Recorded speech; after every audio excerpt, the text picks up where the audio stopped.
अब मैं समाजवादी पार्टी की ओर से प्रवक्ता हमारे साथ जुड़े हुए हैं अब्दुल हफीज जी, मैं आप ही के पास आ रही हूँ। हफीज साहब, देखिए 2-3 बातें हैं और उस पर मैं जवाब चाहती हूं कि क्या आपको लगता है कि यह हमला रेडिकलाइजेशन की वजह से हुआ है या फिर ये कोई सियासी साजिश है, या फिर जो बात अभी थोड़ी देर पहले असीम वकार साहब भी कह रहे थे कि दरअसल ये हमला भी उन लोगों के मुंह पर तमाचा है जो ये कहना चाहते हैं कि असदुद्दीन ओवैसी तो दरअसल बीजेपी के एजेंट है, AIMIM बीजेपी की एजेंट है। मीनाक्षी जी, सबसे पहले तो मैं ये कहूंगा कि बहुत ही दुखद घटना है। भारत का संविधान हर किसी को अपने विचार, अपनी विचारधारा रखने का और उसको व्यक्त करने का अधिकार देता है। ओवैसी साहब को भी वो अधिकार है, हर एक पार्टी के लीडर को वो अधिकार है। तो संविधान का अधिकार है कि विभिन्न विचारधाराएं होनी चाहिए, तो किसी को बुरा नहीं लगना चाहिए। ये जो युवकों ने इस तरह से किया है कि किसी एक खास विचारधारा से प्रेरित होकर या एक खास विचारधारा में अपनी आस्था रखने वालों पर आप अटैक कर रहे हैं, तो मैं समझता हूं कि कहीं ना कहीं ये संविधान का भी उल्लंघन है। संविधान डिफरेंट पॉइंट ऑफ व्यू रखने वालों को सम्मान देता है, अधिकार देता है, और उसी अधिकार का इस्तेमाल ओवैसी साहब कर रहे हैं। तो सबसे पहले तो मैं ये कहूंगा कि ये बहुत ही दुखद घटना है।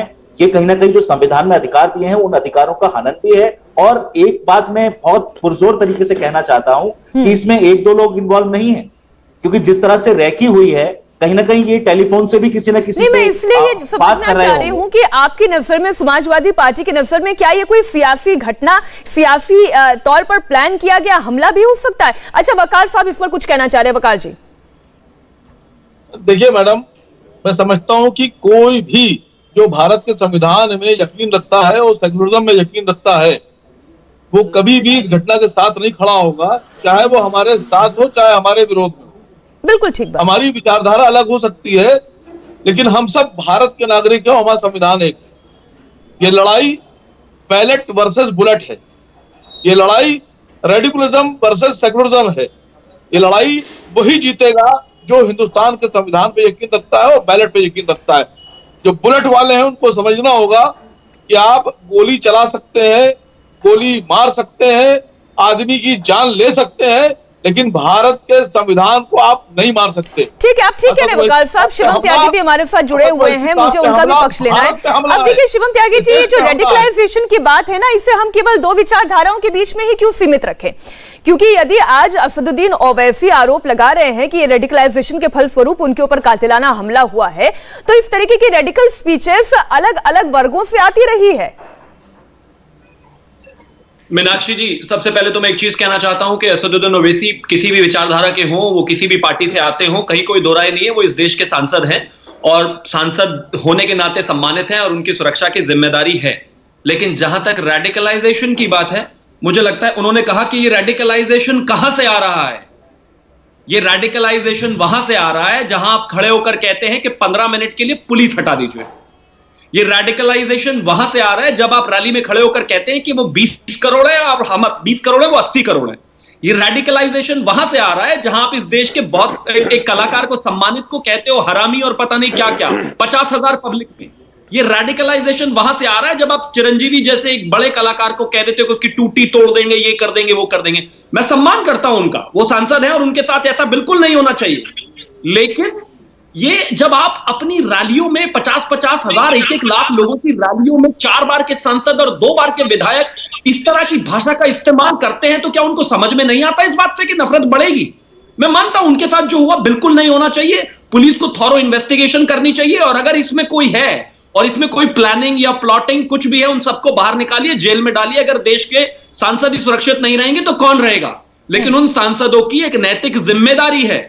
आज जब गोली का, गन का मुंह उनकी तरफ था, तो उनको ये इस तरह की बातें नजर आ रही हैं कि ये रेडिकलाइजेशन क्यों हो रहा है। लेकिन वो जो 80-80 हजार और 1-1 लाख लोगों की प्रयोगशाला में खड़े होकर आप लोगों को रेडिकलाइज करते हैं, कभी तब महसूस नहीं हुआ आपको कि रेडिकलाइजेशन कर रहे हैं हम? मुझे लगता है सबको सीख लेने की जरूरत है और सुरक्षा में एक सांसद की कभी कोई कमी नहीं होनी चाहिए। ठीक है, वकार साहब आप इस पर जवाब दें कि रेडिकलाइजेशन किस तरफ से हुआ, यहां से या वहां से?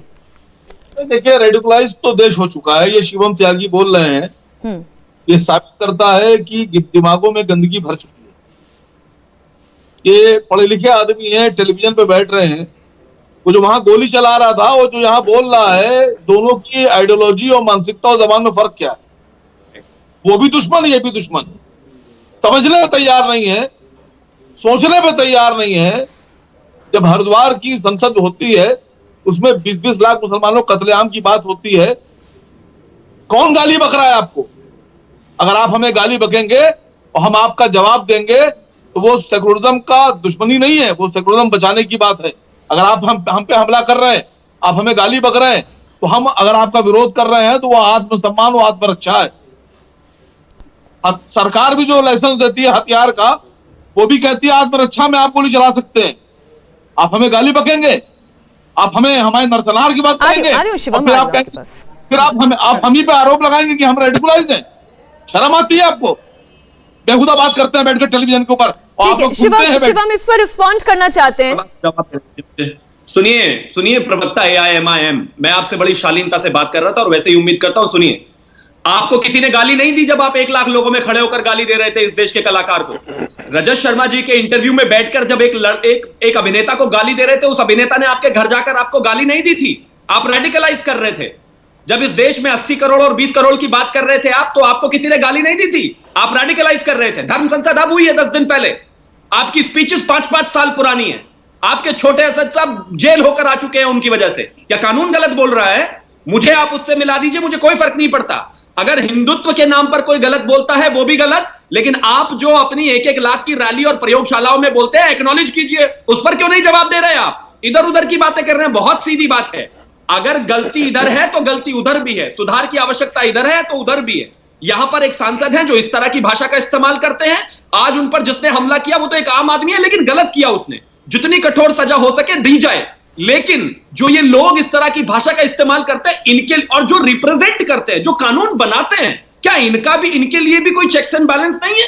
क्या असदुद्दीन ओवैसी के लिए कोई कानून नहीं है?